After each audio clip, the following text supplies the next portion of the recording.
cette protestation devant l'ambassade du Sénégal au Mali. Et aujourd'hui, nous voulons dénoncer et nous voulons lutter acharnement contre l'instauration au Sénégal d'une monarchie testamentaire. Le Sénégal est une république populaire où c'est le peuple sénégalais souverain qui doit désigner qui placer à la tête de son État.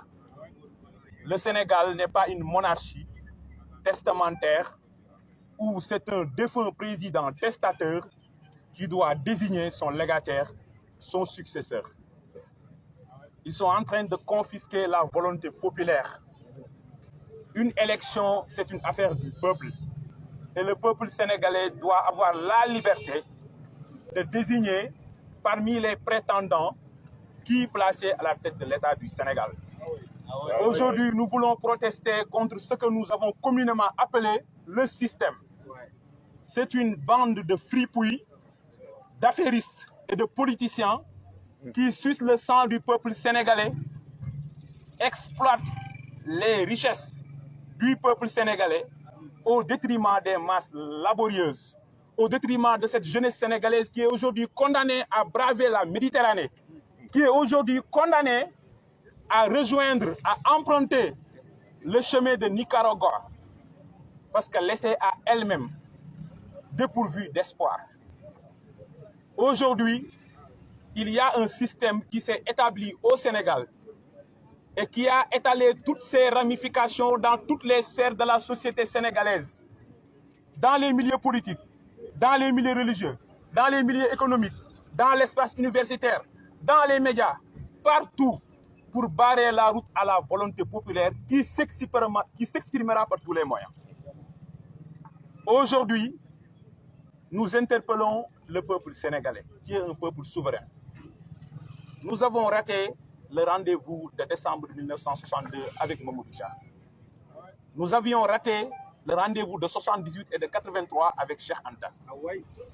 Ne ratons pas cette occasion historique de transformer notre pays au soir du 25 février 2024. Être présent au soir du 25 février 2024, c'est éviter que le suffrage populaire ne soit confisqué. Et protéger ce suffrage populaire, c'est se battre pour une élection inclusive avant tout. Et une élection inclusive, c'est la participation inconditionnelle du leader le plus populaire, de l'opposant acharné et radical, le président Ousmane.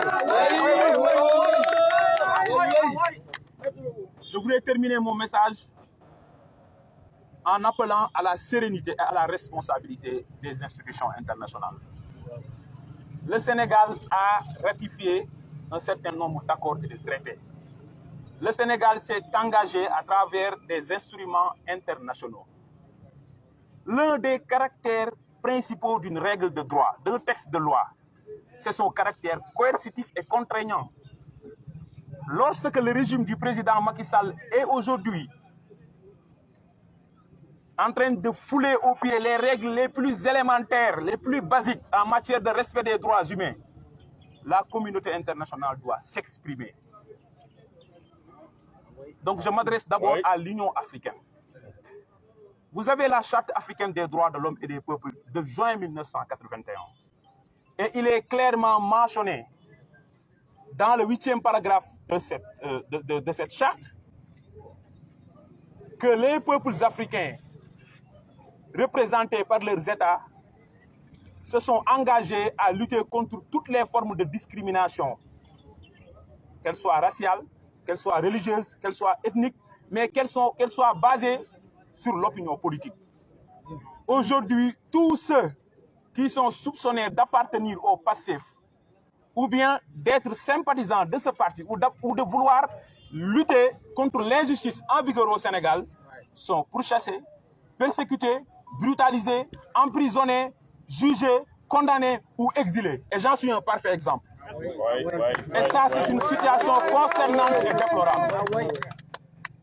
À l'Organisation des Nations Unies, l'ONU, vous avez la Charte des Nations Unies de 1945, la Déclaration universelle des droits de l'homme et des peuples de décembre 1948, le pacte international relatif aux droits civils et politiques en mars 1976, entré en vigueur en mars 1976.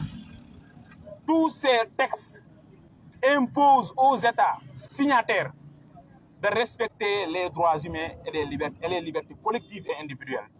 Aujourd'hui, l'une des libertés les plus élémentaires, la liberté d'expression, la liberté d'opinion, la liberté de manifestation. Aujourd'hui, les interdictions de manifestation sont systématiques au Sénégal. À quoi servent ces institutions internationales?